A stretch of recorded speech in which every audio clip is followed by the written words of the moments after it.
Well, howdy, I'm John Mark Dempsey, and here with us is Brian Crump. How are you, sir? And Brian is the Executive Director of CANHelp. I'm fine. And Brian sits down with us for these second cup of coffee conversations from time to time. We're going to talk about your preparations for the back-to-school fair, which sounds like it's awfully early for that, but it's not. I know. Spring break just happened. Easter just happened. And now we're already talking about going back to school when school isn't even out. I know. But it takes a lot of planning. That's right. Because the reason we have to do this so early is because we do have so many people involved throughout our community. Because Back to School Fair isn't just a CANHelp thing. It's a community-wide Hopkins County event with businesses and nonprofits. Everybody participating, not only just at the fair, but also packing the backpacks and fundraising and all that kind of thing. It's a big ordeal. Yeah, and the fact that we are getting started so early speaks to how big of a deal that it is and what all is involved. Yep, and families need to know it as well because registration starts April the 27th, so that's only a couple of weeks away. And so that's in person at CANHelp. Come with your documents. If you need to know what exactly to bring, you can check our website.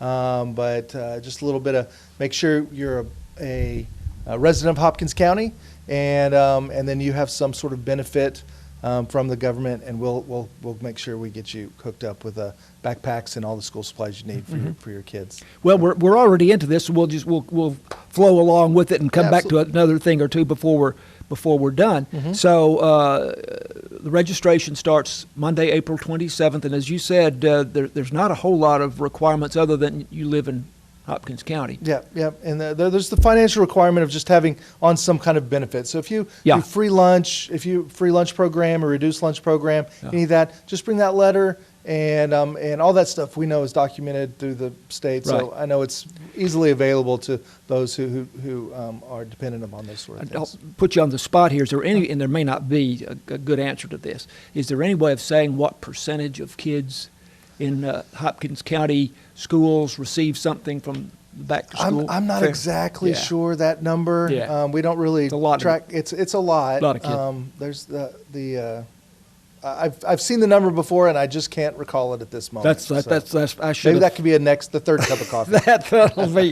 that'll be maybe next time. Yeah. So and the event is Thursday, August 6th. Yes. Which I know it seems like a long way away, but like I said, lots of plans, lots of preparation, and because these backpacks, they are filled with everything that they need, even like the earbuds that kids need for their computers and stuff like that. So we make sure that they have everything that they need, and it's ready to go. And when we raise the money for these, and we buy all the school supplies separate, meaning in bulk because it's just cheaper to do it that way. And then we have volunteer groups that come and they pack these backpacks with care and concern and love for the students.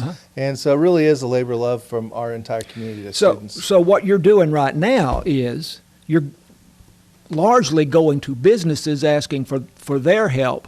But can individuals also assist? You can assist just directly. You can send a check to CANHelp, drop a check by CANHelp, or you can do it on our website as well at canhelponline.org. We have a giving page right there, so you can give through that as well.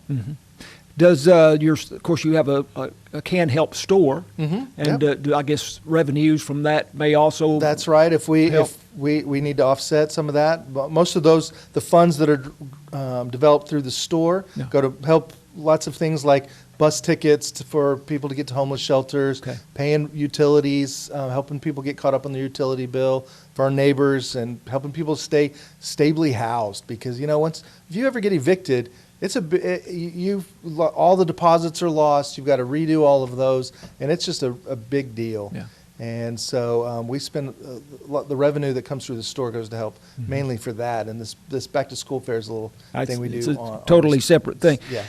So since you brought up a couple of those things, you have a list of the recent help that you have provided. That's right. To some folks. We obviously track all of that stuff through a thing called Charity Check, which actually a lot of the nonprofits in our community use, just so we can track the benefits that people are needing throughout our community to make sure that those needs are being met. But like, for example, we helped with 15 of our neighbors this in the last month, so in March, 15 people, we helped keep their electricity on. So by helping them get caught up. We helped 4 people remain in their home, so we helped them with their rent, and so they didn't get evicted. So we kind of intervene. We kind of, as a go-between, we helped to negotiate with the landlord, and then try to work out some payment plans and work out getting all of that sort of thing taken care of. And two bus tickets to Dallas, to the homeless shelter there. We had 2 other people. We helped get some gas to get to a doctor outside of our community. They're local people who are needing to go in to Dallas for some medical things. So we helped with that, as well as 2 other people we helped with prescription drugs.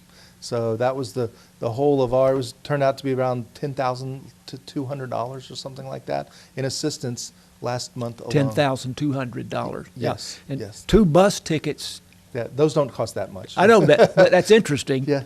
For homeless people, essentially, to go to the because homeless we don't shelter have any in kind of Dallas. shelter here, and so people get they end up here and they start looking for resources, needing help, and we have to say we don't have any kind of shelter. So, but we can help you get to one. There's one in Bonham. There's in Dallas. There's one in, I think, Longview. As well. So we help with that as well. All right. So you're all hands on deck for the back to school fair. That's right. Registration starts Monday, April 27th. April 27th, in person at CANHelp. In person. Glad you emphasized that. Yep. Good. Yep.